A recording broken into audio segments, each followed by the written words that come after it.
What a game that was! Morocco versus Brazil. And it was too late. I could barely keep my eyes open by the time the game was over. But I always thought Morocco had a chance, and I thought it was gonna be a 2-all draw. But I wasn't really far from how the thing turns out because it turned out it was a 1-all draw. And all the things I tried to highlight about Morocco came to play yesterday, and how good this Moroccan side can be. And the Brazilian side have a lot of issues to address. To be honest, I thought when Neymar was picked, even before the tournament, I felt like it was more about trying to give him a final dance, just like I said in the match preview yesterday. I was like, I think they just wanted to give him a final dance, give him the opportunity to be at a major tournament with the national team before maybe retiring, So I am not completely in support of that decision. I feel like if a country like Brazil is serious about winning the World Cup, and then they have to be able to pick players based on merit.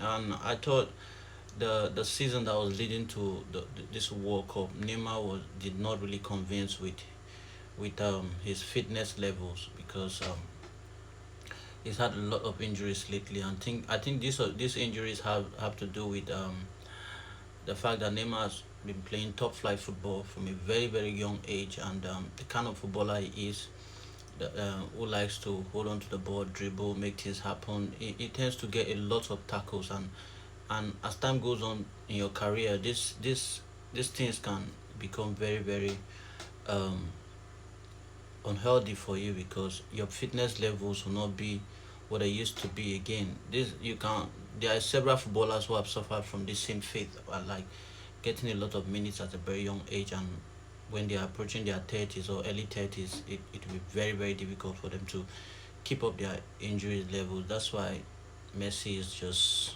different, and that's what makes Messi such a different animal altogether because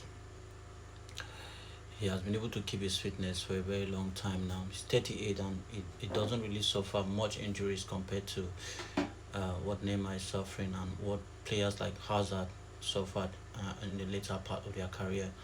So I felt like the Neymar inclusion in the Brazilian squad was not completely necessary. If we are being honest. I thought it was more more of emotionally driven than just about wanting to win this World Cup. But hopefully he can prove me wrong, and in the matches going forward, Brazil can have him in the team and see how he can lead them to something very very good in this tournament. Also, I wasn't really pleased with the performance of Igor Thiago yesterday.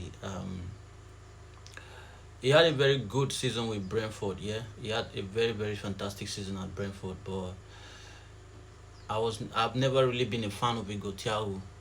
Not to No disrespect to him. Not like he's not a decent player, but I'm not really a fan of Igor Thiago. And I always thought João Pedro should have gone to the World Cup too. I thought Brazil would have done um, great with João Pedro included in the squad. And another decision I did not understand yesterday was allowing Hendrick to just be on the bench for the entire game. I thought after the first half and in the 60th or 70th minute, I felt like Carlo Ancelotti would have brought in a player like Hendrick, a very energetic young player who I feel like would have given something different if he was allowed to play yesterday. For the Moroccan side, Boadi, what a player that boy is. 18 years old, and your debut game for the country, and you're playing so much. Personally, I thought Boadi was the man of the match yesterday. Um, I did not see Vinicius as the man of the match yesterday. Not taking away the fact that he scored a goal yesterday at the same game, but I felt Boadi was more instrumental in the proceedings of the game yesterday.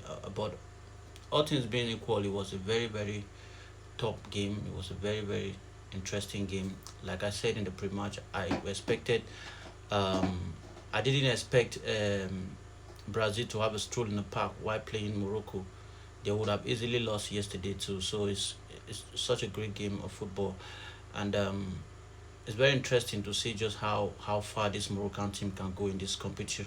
In this competition, as for the Brazilian side, I do not really expect too much from them. It's a decent squad, a good manager in Carlo Ancelotti, but I feel like going forward, decisions like substitutions have to be more effective, and hopefully they can get their best players on the pitch.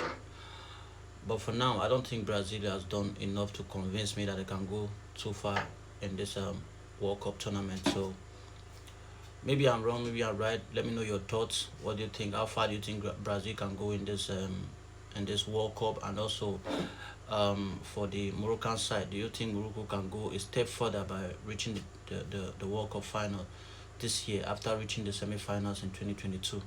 Let me know your thoughts.